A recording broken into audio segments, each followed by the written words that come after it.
অসমত নতুনকৈ নিৰ্মাণ হ'বলগীয়া চহৰাঞ্চল সন্দৰ্ভত বিধানসভাত অসমীয়া প্ৰতিদিনৰ উদ্ধৃতিৰে প্ৰশ্ন উত্থাপন বিধায়ক ৰমেন্দ্ৰ নাৰায়ণ কলিতাৰ বৰদোৱা চাহ বাগিচাৰ ভূমিত আশ্ৰয় লৈ থকা বানাক্ৰান্ত পৰিয়াল আৰু অনুসূচিত জনজাতিৰ পৰিয়ালসমূহৰ উচ্ছেদৰ বিৰোধিতা বিধায়কগৰাকীৰ ৰমেন্দ্ৰ নাৰায়ণ কলিতাৰ প্ৰশ্নৰ উত্তৰত বৰদোৱা চাহ বাগিচাৰ ভূমি চৰকাৰে ক্ৰয় কৰাৰ কোনো সিদ্ধান্ত লোৱা নাই বুলি সদনত স্পষ্ট কৰে মুখ্যমন্ত্ৰীয়ে তদুপৰি বাগিচা এলেকাত বসবাস কৰি থকা বানাক্ৰান্ত পৰিয়াল আৰু অনুসূচিত জনজাতি পৰিয়ালক উচ্ছেদ কৰাৰ পৰিকল্পনা চৰকাৰৰ নাই বুলি ঘোষণা ডক্টৰ হিমন্ত বিশ্ব শৰ্মাৰ ইফালে চহৰাঞ্চল নিৰ্মাণ বুলিলে চৰকাৰে মাটি ক্ৰয় নকৰে কেৱল অঞ্চলটোৰ আন্তঃগাঁথনিৰ উন্নয়ন সাধন হে কৰে বুলি সদনত ঘোষণা মুখ্যমন্ত্ৰী মাননীয় অধ্যক্ষ মহোদয় মই অসমীয়া প্ৰতিদিন কাকতত প্ৰকাশিত টাউনশ্বিপৰ প্ৰস্তাৱ বাতিল 2100 পৰিয়ালক পটা দিয়াৰ দাবী উত্থাপন সমিতি স্যাৰ এই বিষয়টো অতি গুৰুত্বপূৰ্ণ বিষয় আৰু এই বিষয়টো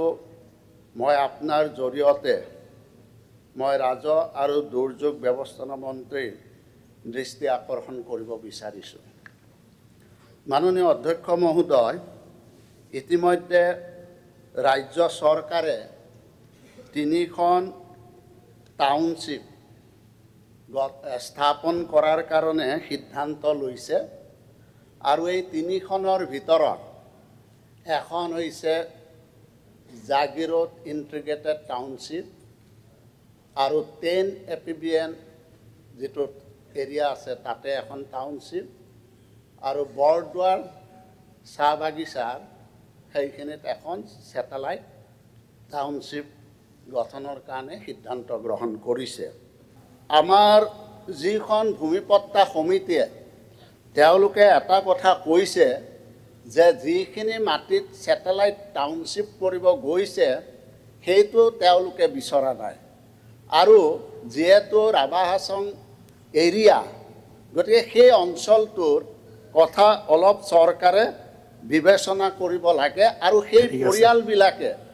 ইতিমধ্যে অস্থায়ী ৰায়তী খতিয়ান লাভ কৰিছে আৰু কিছুমানে স্থায়ী খতিয়ানো ৰায়তী খতিয়ানো লাভ কৰিছে ইতিমধ্যে স্যাৰ আৰু অকণমান স্যাৰ আমাৰ ইতিমধ্যে মন্ত্ৰী আমাৰ নগৰ আৰু আমাৰ গৃহ পৰিক্ৰমা বিভাগৰ মন্ত্ৰীয়ে যিসকল আন্দোলনকাৰী তেওঁলোকৰ লগত আলোচনা কৰিছে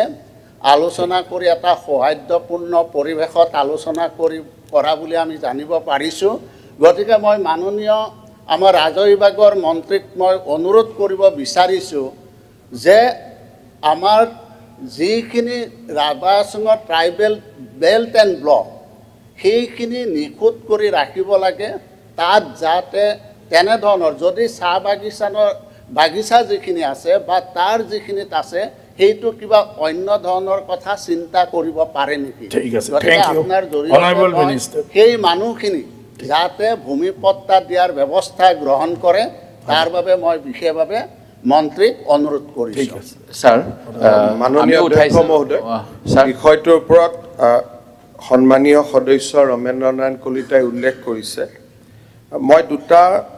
আপোনাক সন্মানীয় সদস্যগৰাকীক জনাব খুজিছোঁ যে প্ৰথম কথা চৰকাৰে বৰদোৱাৰ চাহ বাগিচা ক্ৰয় কৰা নাই আৰু এটা সম্পূৰ্ণ ভুল তথ্যৰ ওপৰত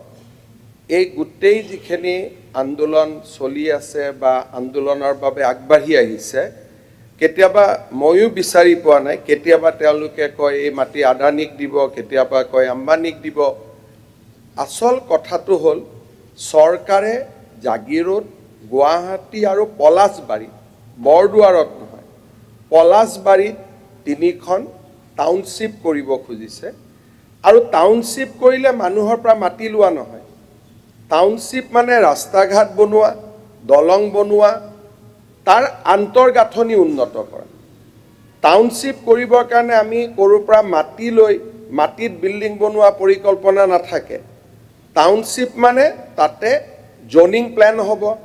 মাষ্টাৰ প্ল্যান হ'ব ৰাস্তা ঘাট 8 ইঞ্চিৰ জায়গাত 12 ইঞ্চি হ'ব তাতে ৱাটাৰ ছাপ্লাই স্কিম হ'ব, তাতে ইলেক্ট্ৰিচিটি আহিব। পিছত মাটি কিনা বেচা কাম ব্যক্তিগত মানুহৰ, কোনোবাই তাত মাটি কিনিব, কোনোবাই নিকিনিব। গুৱাহাটী টাউনশ্বিপ, কিন্তু গুৱাহাটীৰ মাটিটো চৰকাৰে কিনা নাই, চৰকাৰে মাত্ৰ জোনিং প্লেন কৰি দিয়ে যে এইটো গ্ৰীণ বেল্ট হ'ব, এইটো এটা ট্ৰাইবেল বেল্ট এণ্ড ব্লক হ'ব, এইটো কিবা হ'ব, তাত গোটেইখিনি। এইটোৱে আমাৰ পজিশ্যন। গতিকে বিধানসভাত মই আজি আকৌ এবাৰ কৈছোঁ যে চৰকাৰে আমাৰ বৰদোৱাৰ চাহ বাগিচা ৭৫ চনৰ আগত বানে ভাঙা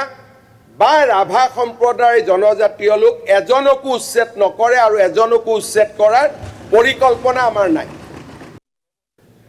মাননীয়